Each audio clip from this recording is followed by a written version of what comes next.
사람마다 간절한 소원이 있습니다.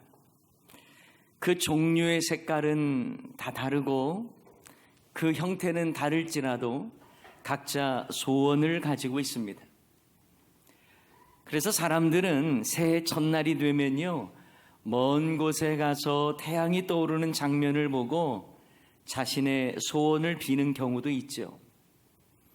하지만 믿음의 성도들은 새해 소망 감사 예배를 드리면서 우리의 소원을 하나님께 아릅니다. 믿음의 사람은 소원을 기도의 제목으로 삼는 사람입니다. 과연 여러분은 어떤 소원을 가지고 계십니까?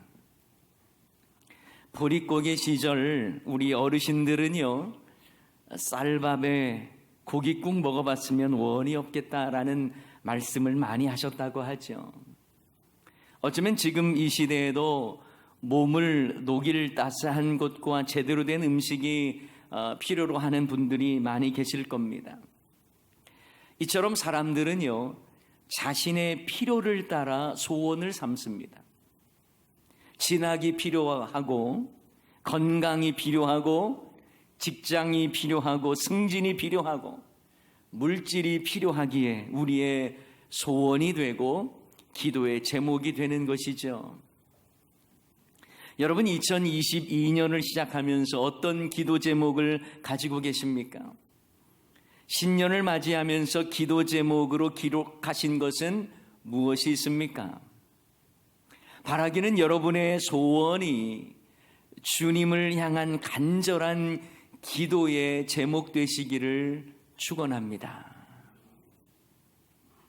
미국의 찰스 스윈들 목사님의 책에 나오는 재미있는 이야기가 있는데요, 어느 교수님의 페이스북을 통해서 알게 된 내용입니다. 스윈들 목사님이 사역하시는 교회 한 자매님의 이야기를 성도들에게 했다는 거예요. 아주 적극적으로 기도하시는 분인데요, 이 자매님은 매일 밤 남자의 바지를 침대 위에 걸어놓고 이렇게 기도했답니다.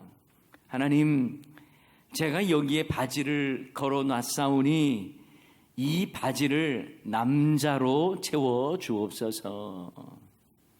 사실 좀 우스꽝스러운 내용이잖아요. 아마 하나님께서도 웃으실 만한 내용이겠죠.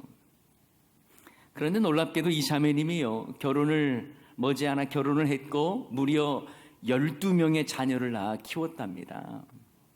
이 이야기를 듣는 성도님들이 모두 재미있다고 크게 웃었는데요, 며칠이 지난 후에 어느 형제의 어머니가 아들이 이상한 행동을 한다면서 목사님과 조용히 상담을 하고 싶다고 요청을 했더랍니다. 그런데 그 내용인즉 아들이 매일 밤에 침대 위에 비키니를 걸어놓고 기도를 하는데 이를 어쩌면 좋냐고 상담을 한 거예요. 그러니까 이 어머니는 그때 그 설교를 듣지 못하신 거죠. 그때 스윈들 목사님이 그 말을 듣고 속으로는 웃음이 났습니다만 괜찮으니까 아무 염려 말라고 그렇게 상담해 줬답니다. 그런데 얼마 지나지 않아 그 형제도요, 비키니를 채울 자매를 만나서 결혼을 했다는 이야기예요. 여러분, 여러분의 소원은 무엇입니까? 그 소원은 우리의 간절한 이 바람을 담는 것이겠죠. 그런데 저는 갑자기 이런 생각이 들었습니다. 나의 소원, 우리의 소원 말고 하나님의 소원, 예수님의 소원은 무엇일까? 사실 우리는 나의 소원에는 관심이 많습니다만 하나님의 소원과 뜻에는 별 관심이 없는 경향이 많습니다. 사람마다 내 뜻을 관철시키는 것에는 관심이 많습니다만 하나님의 뜻을 깨닫고 분별하는 것에는 별로 관심을 갖지 않을 때가 많아요. 주님의 뜻을 이루소서라는 기도보다 내 뜻이 이루어지기를 원하는 기도를 올릴 때가 많습니다. 하지만 우리는 하나님의 아버지의 뜻을 이루기 위해서 내 뜻을 꺾는 연습을 많이 하셔야 합니다.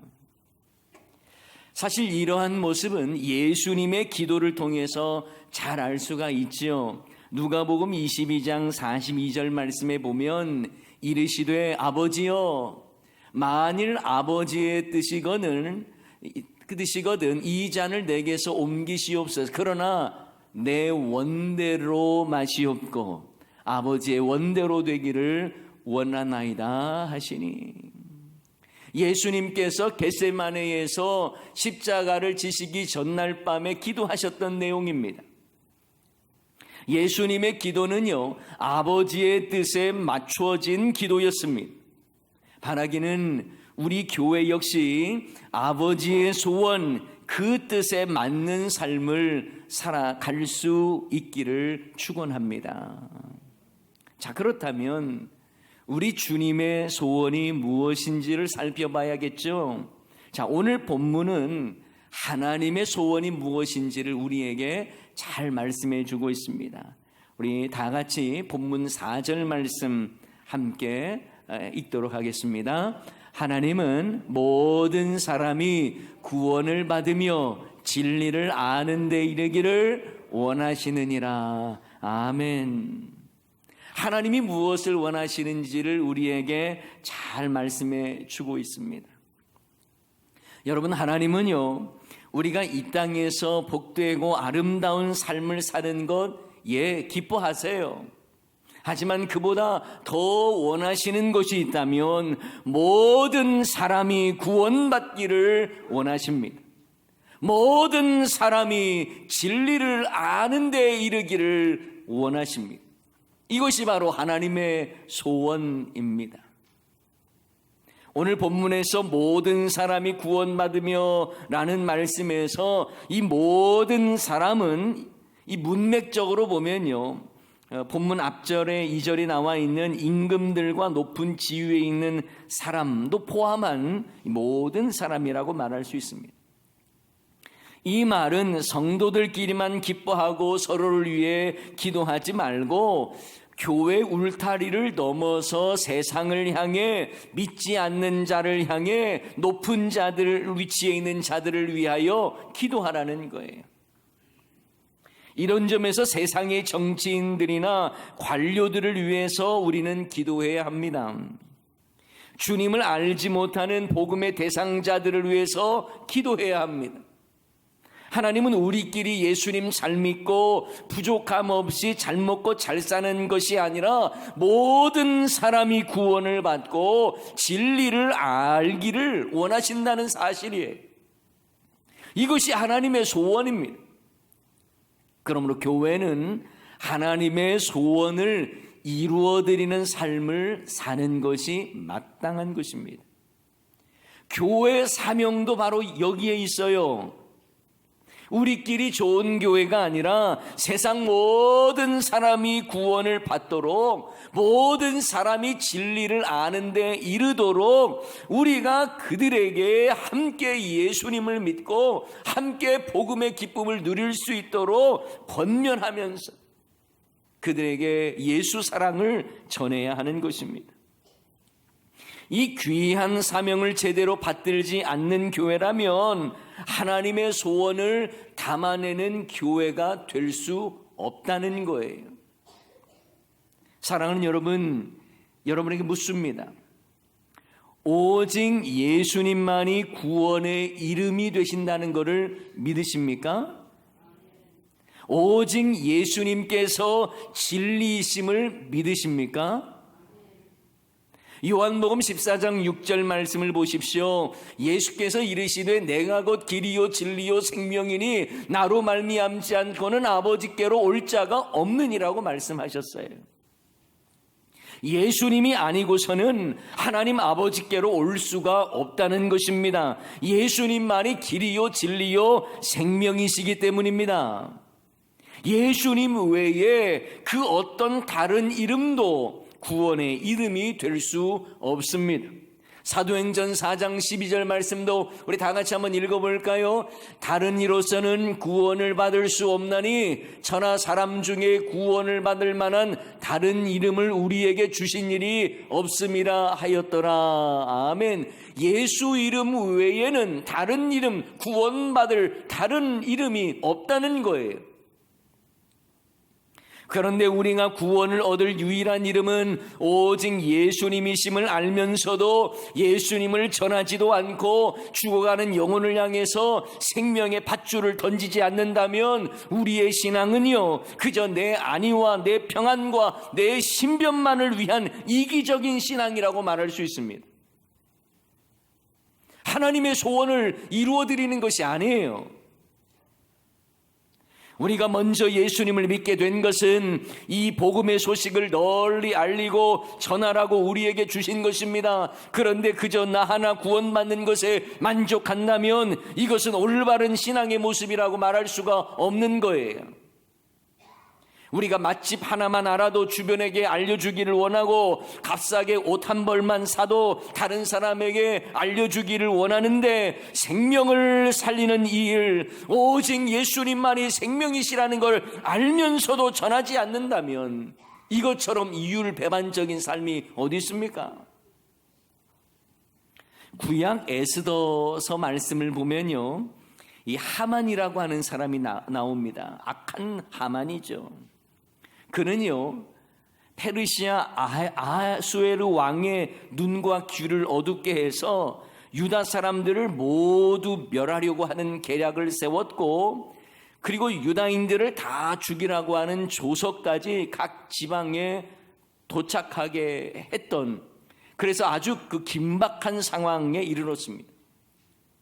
그러자 모르드게가 왕후가 된 에스더에게 왕을 통해서 유다 백성을 구해달라고 요청하는 내용이 나오는데요, 그 내용이 에스더서 4장 13절 14절에 나옵니다.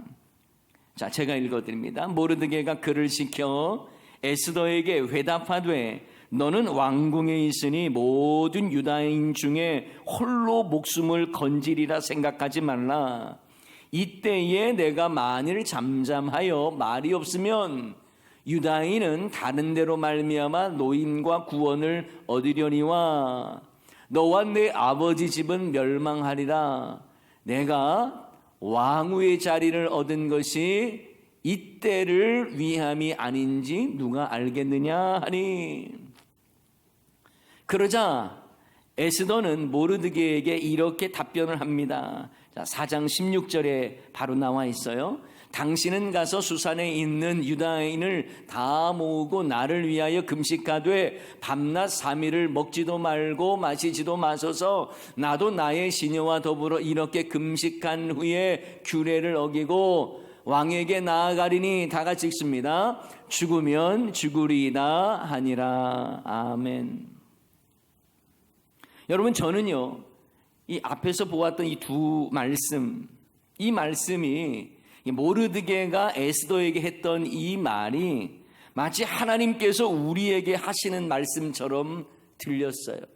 저는 이렇게 생각하고 들렸습니다. 너는 예수님 믿는다고, 교회 안에 있다고 해서 난 구원받은 자라고, 그러니 나는 괜찮다고 생각하지 말라. 내가 예수님을 믿어 먼저 하나님의 자녀가 된 것은 바로 복음을 위하여 그들의 생명을 살리게 하려 함이 아니냐, 이때를 위함이 아니냐. 그때 우리 역시 에스더처럼 이렇게 답변을 해야 하지 않을까요? 예, 알겠습니다. 나도 생명을 구하는 일에 금식하며 기도하겠습니다. 그리고 죽으면 죽으리라는 마음으로 힘쓰겠습니다. 여러분, 우리에게도 이러한 결단이 있을 때에 생명을 구원하는 놀라운 역사가 일어나는 것입니다. 생명을 구하는 일에 죽으면 죽으리라고 하는 자세로 나아갈 때에 놀라운 구원의 역사가 일어나는 거예요. 사랑하는 여러분, 복음을 위한 이런 결단이 우리에게 필요한 것입니다.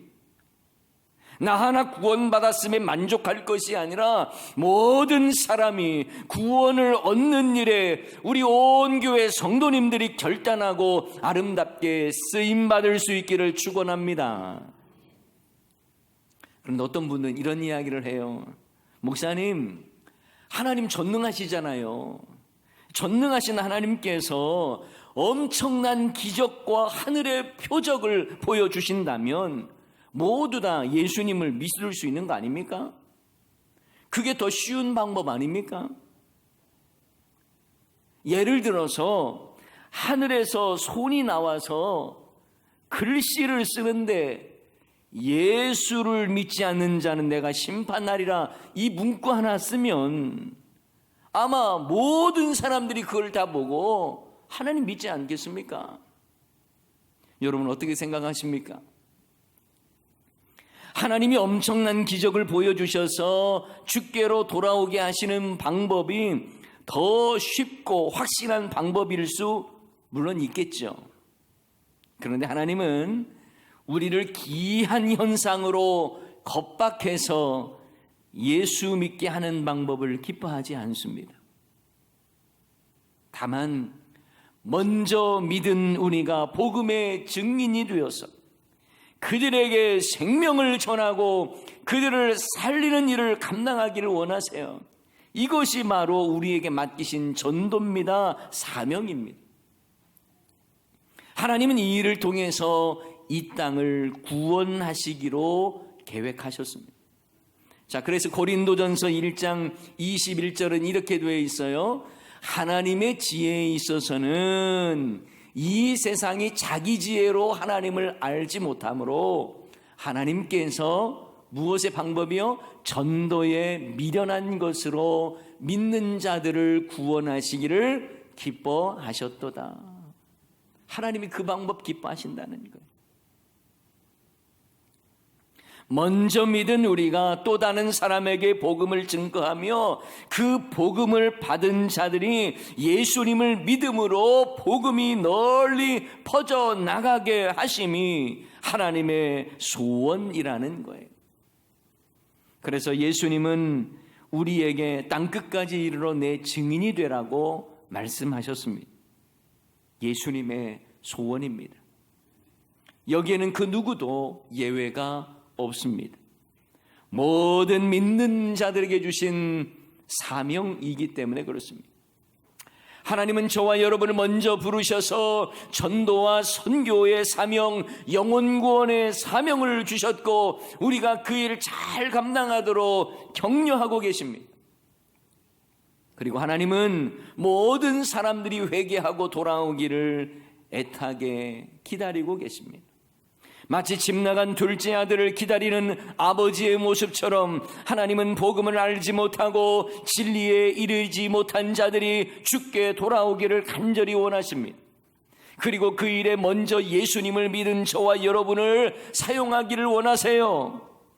여러분 베드로후서 3장 9절 말씀해 보면 주의 약속은 어떤 이들이 더디다고 생각하는 것 같이 더딘 것이 아니라 오직 주께서는 너희를 대하여 오래 참으사 아무도 멸망하지 아니하고 다 회개하기에 이르기를 원하시느니라고 말씀합니다. 하나님의 원하심이 여기 나와 있어요. 하나님은 우리가 예수 믿은 하나님의 자녀로서 모든 자들이 주님께 돌아오는 일에 우리가 쓰임받기를 원하시고 우리를 그 일에 사용하기를 원하셔서 전도라고 하는 사명, 선교라고 하는 사명을 우리에게 주신 것입니다.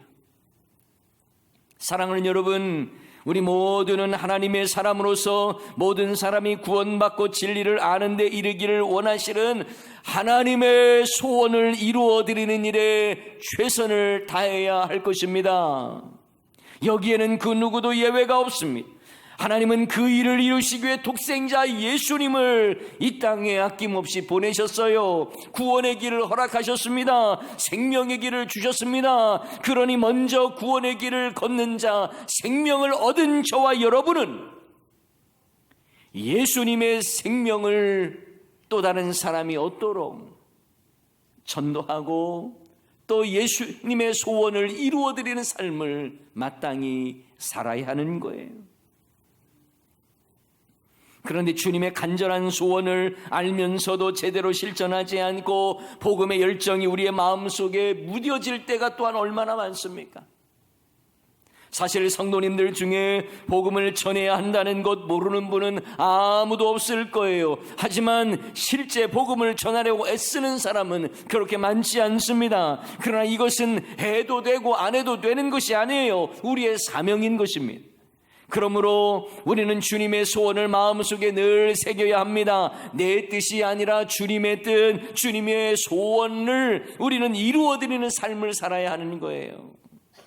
빌립보서 2장 13절 말씀에 보면 너희 안에서 행하시는 이는 하나님이시니 자기의 기쁘신 뜻을 위하여 너희에게 소원을 두고 행하게 하시나니. 무슨 말입니까? 하나님께서는 당신의 소원을 우리에게 두셨다는 거예요. 그래서 그 일을 행하게 하신다는 것입니다.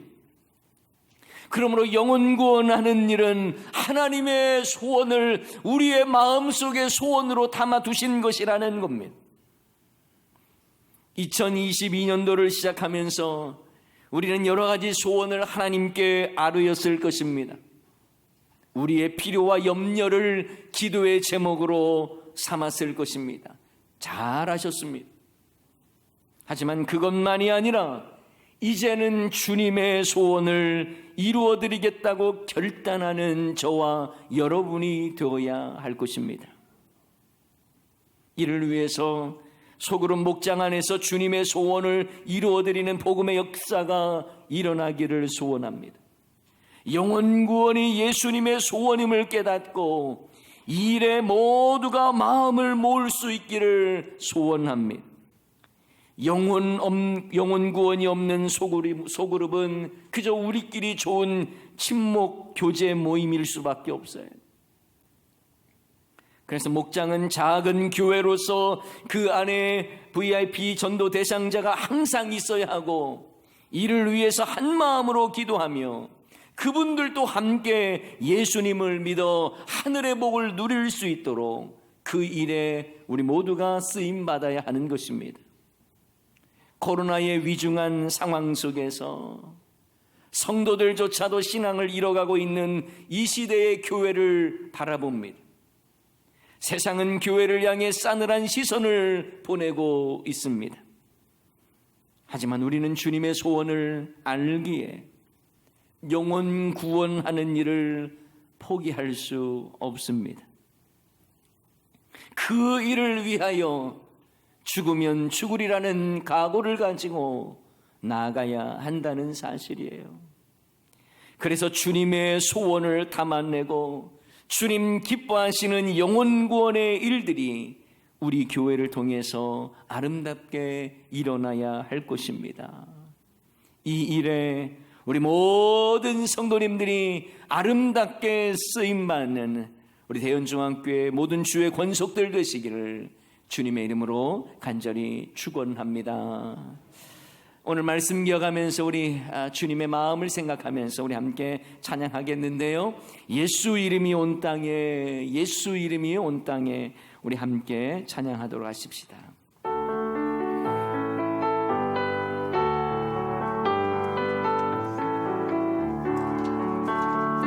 예수 이름이 온 땅에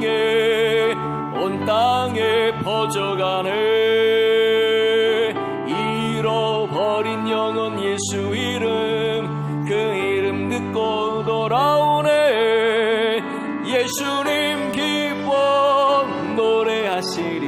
잃어버린 영혼 돌아올 때 예수님 기뻐 춤추시리. 잃어버린 영혼 돌아올 때 예수 이름이 온 땅에, 예수 이름이 온 땅에 선포되네. 하나님의 나라 열방 중에 임하시네. 하나님 기뻐 노래하시리. 열방이 주께 돌아올 때 하나님 기뻐 춤추시리. 열방이 주께 돌아. 다시 한번 찬양할까요? 예수 이름이 온 땅에 퍼져가네. 잃어버린 영혼 예수 이름, 그 이름 또 돌아오네. 예수님 기뻐 노래하시리. 잃어버린 영혼 돌아올 때 예수님 기뻐 춤추시리. 잃어버린 영혼 돌아올 때 예수 이름이 온 땅에, 예수 이름이 온 땅에 선포되네. 하나님의 나라 열방 중에 임하시네. 하나님 기뻐 노래하시리. 열방이 주께 돌아올 때 하나님 기뻐 춤추시리. 열방이 주께 돌아올 때